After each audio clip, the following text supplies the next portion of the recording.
a broader pattern where Google buys up companies for the purposes of surveilling Americans, and because of Google's dominance, users have no choice but to surrender. In 2019, Google made over 80% of its total revenue through selling of ad placement. Is that correct, Mr. Pakai?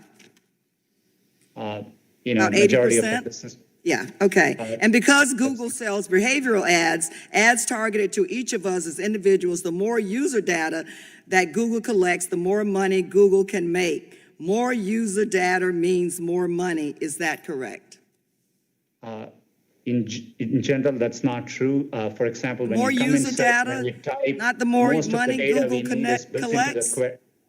I'm sorry. The data today we collect is to help users and provide personalized experiences back. Ad data Thank you so much, Mr. Pakai. Mr. Chairman, I yield back. Thank the gentlelady. The chair now recognizes the ranking member of the full committee, Mr. Jordan, for 5 minutes. Thank you, Mr. Chairman. Mr. Pachai, is Google going to tailor its features to help Joe Biden in the 2020 election?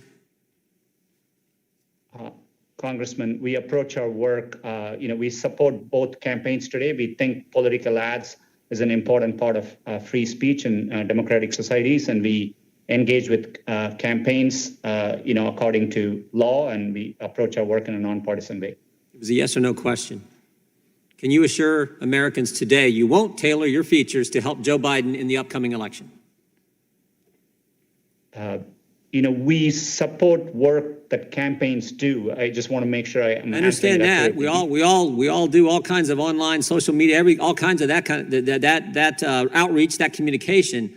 This is a simple question. Can you today assure Americans you will not tailor your features in any way to specifically help one candidate over other? And this what I'm concerned about is you helping Joe Biden over President Trump. We won't do any work, to politically tilt anything one way or the other. It's against our core values. But you did it in 2016. There's an email in 2016 that was widely circulated amongst the executives at your company that got public, where Ms. Ileana Murillo, head of your multicultural marketing, talks about the silent donation Google made to the Clinton campaign. And you applauded her work. She points that out in the email. I'm just curious, if you did it in 16, I want to make, in spite of the fact you did it in 16, President Trump won, I just want to make sure you're not going to do it again in 2020. Congressman, I recall our conversation at that time, and I appreciate your concern. We didn't find any evidence of such activity. And I took the opportunity after our conversation to reinforce to the company. We realized even an appearance could be improper. So we have clearly communicated to our employees any personal political activity, while that's their right, needs to happen on their own time and resources and should avoid any use of company. Of course, everyone's got their First Amendment rights to campaign for who they want. What they can't do is configure your features to help one candidate over the other. So you might not have found any evidence, but here's what she wrote to the email to a number of key executives in your company. Quote, we push to get out the Latino vote with our features. Second, questioning when you're trying to increase the Latino vote in key states. And she'd already communicated that she was supporting Clinton, that she wanted Clinton to win. So when she talks about citizen, you're urging people to vote. It's quite another when you're focusing on in key states. And you know what those key states were? Nevada and Florida, the swing states. So again, I want to make sure this isn't going to happen in 2020. I can where polling places are, where to vote, which is the day to vote, what the voting hours are. We are committed to providing that information, and I can assure you that we will approach our work. So Mr. Pachai, here's the question I think is on so many Americans' minds. They saw the list that we read here earlier on in our opening statements, all the things Google has done. Google is siding with the World Health Organization over anyone who disagrees with them, even though the World Health Organization obviously lied to America, obviously shills for China. Google's siding with them. YouTube is siding with them. We have the history of all the things Google has done and the history of what happened in 2016 in the election, where they obviously, according to one of your multicultural marketing executive, tailor your features, configure your platform in a way to help Joe Biden. And second, you're not going to try to silence conservatives. And can you assure us today you're not going to try to configure your features, as Ms. Murillo said you did for Clinton in 16? Can you assure us today you're not going to do the same thing for Joe Biden in 2020? you have my commitment. It's always been true, and we'll continue to conduct ourselves in a neutral way. Appreciate it. Yield back.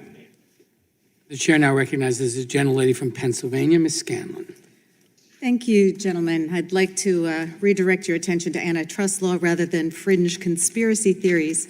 Mr. Bezos, our investigation... Mr. Chairman, we have the email. There is no fringe... Excuse me, It's not your time. Jordan, you do not have the time. Please be respectful of your when colleague. someone She directly- controls directly- the time. Put your mask on. When Put your mask on. Mr. Jordan. Mr. Raskin, Mr. Jordan, you want to you talk do- about masks. Mr. Jordan, Ms. Why Scanlon. why would the Deputy controls the Secretary of time. Treasury unmask Mr. Michael Flynn's name, Mr. Scanlon, Raskin? And what I want to know Mr. is, Scanlon, when someone comes don't after my control the motives for time. asking questions, I get a chance to respond. The gentlelady is recognized. Thank you, Mr. Chairman. Mr. Bezos, our investigation uncovered documents that show that Amazon sometimes doesn't play fairly, crossing the line from robust competition to predatory pricing to destroy rivals rather than outcompete them. And let's take the example of Quidsi, which used to own diapers.com and provided online baby care products. In 2009, your team viewed diapers.com as Amazon's largest and fastest growing online competitor for diapers. One of Amazon's top executives said that diapers.com keeps the pressure on pricing on us, and strong competition from diapers.com meant that Amazon was having to work harder and harder so that customers didn't pick diapers.com over Amazon. And the customers we're talking about were hardworking families, single parents with babies, and began strategizing about ways to weaken this company. And in 2010, Amazon hatched a plot to go after diapers.com and take it out. In an email that I reviewed, and we've got these up on the slides, one of your top executives proposed to you a, quote, aggressive plan to win, end quote, against diapers.com, a plan that sought to undercut their business by temporarily slashing Amazon prices. We saw one of your profit and loss statements, and it appears that in 1 month alone, Amazon was willing to bleed over $200 million in diaper profit losses. Mr. Bezos, how much money was Amazon ultimately willing to lose on this campaign to undermine diapers.com? Thank you for the question. I don't know the direct answer to your question. This is going back in time, I think maybe 10 or 11 years or so. You could give me maybe the dates on those documents.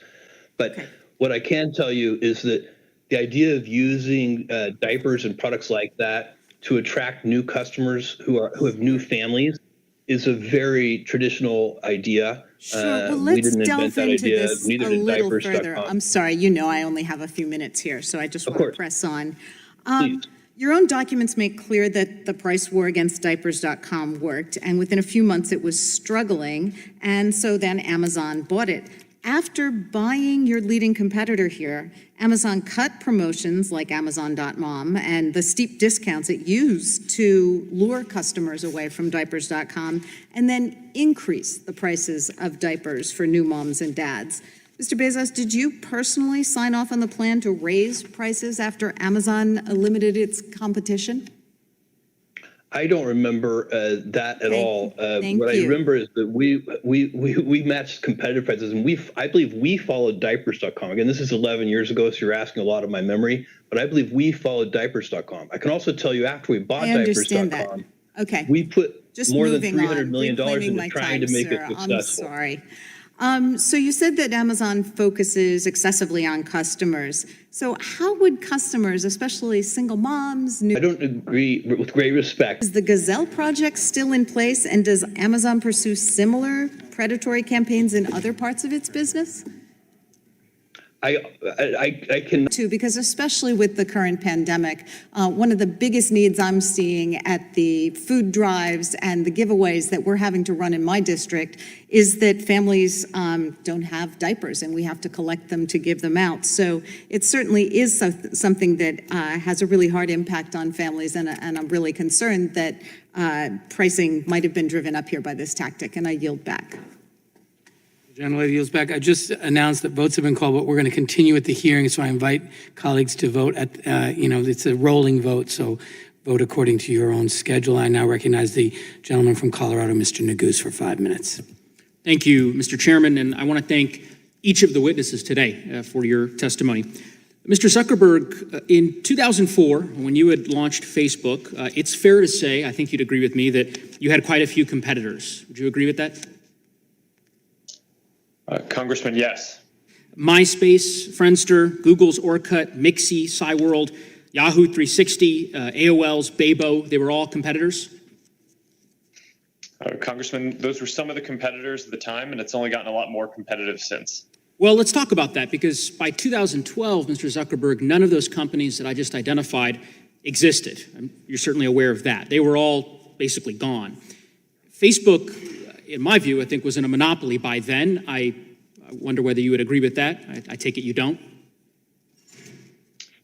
Congressman, that's correct. I don't. We face a lot of competitors in every part of what we do, from connecting with friends privately, to connecting with people in communities, to connecting with all your friends at once, to connecting with all kinds of user-generated content. I mean, I would bet that you or most people here have multiple apps for each of those on your phones. Well, Mr. Zuckerberg, why don't we dig into this a bit further? So you and I clearly disagree about that. In 2012, I'm looking at a document that was produced by Facebook in response to the subcommittee's investigation. It's a presentation prepared for Sheryl Sandberg to deliver to the board of directors of a major telecommunications firm, boasting that, quote, Facebook is now 95% of all social media in the United States. So as I look at that graph, I certainly think most folks would concede that Facebook was a monopoly as early as 2012. But nonetheless, I understand that we disagree on that point. Would you agree with me that Facebook, its strategy since that time, to essentially protect what I describe as a monopoly, but obviously what you would describe as market power, that Facebook has been engaged in purchasing competition, in some cases replicating competition, and in some cases eliminating your competition? Would that be a fair statement? Congressman, the space of people connecting with other people is a very large space, and I would agree that there were different approaches that we took to addressing different parts of that space, but it's all in service of building the best services. And I appreciate that, Mr. Zuckerberg. I appreciate the latter point. It sounds like you are conceding that at least some of those strategies were what I identified. And so I want to talk a little bit about that.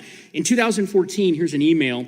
It's from Facebook's current chief financial officer, described the company's acquisition strategy as, quote, a land grab, and saying that we are going to spend 5 to 10% of our market cap every couple of years to shore up our position. And my sense of the facts is that is in fact what has occurred. Facebook, as you conceded earlier that Instagram was a competitor of Facebook's. You acquired Instagram in 2012. Instagram is now the 6th largest social media platform in the world. Is that right? Congressman, I'm not sure what rank it is, but it's certainly grown beyond our I can represent to you that the statistics demonstrate that empirical data shows it's the 6th largest. In 2014, Facebook bought its competitor WhatsApp. Is that correct?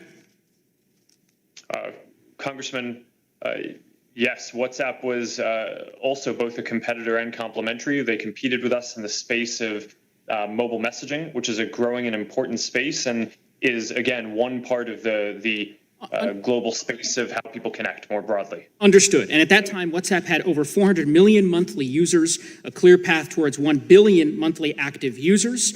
And WhatsApp is now the 2nd largest social media platform in the world, with 2 billion users worldwide. Other competitive startups. In fact, as Chairman Nadler noted, you did tell one of Facebook's senior engineers in 2012 that you can, quote, likely just buy any competitive startup, but it'll be a while before we can buy Google.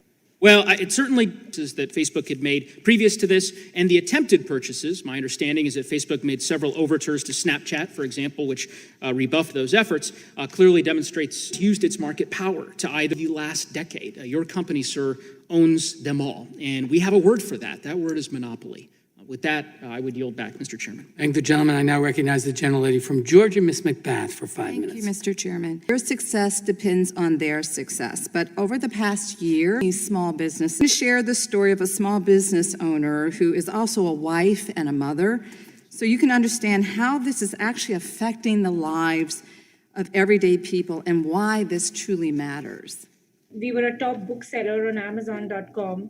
And we worked day and night very hard towards growing our business and maintaining a 5-star feedback rating. most importantly, this business feeds a total of 14 people, which includes 3 children and one 90-year-old granny. And as we grew, we were shrinking Amazon's market share in the textbooks category.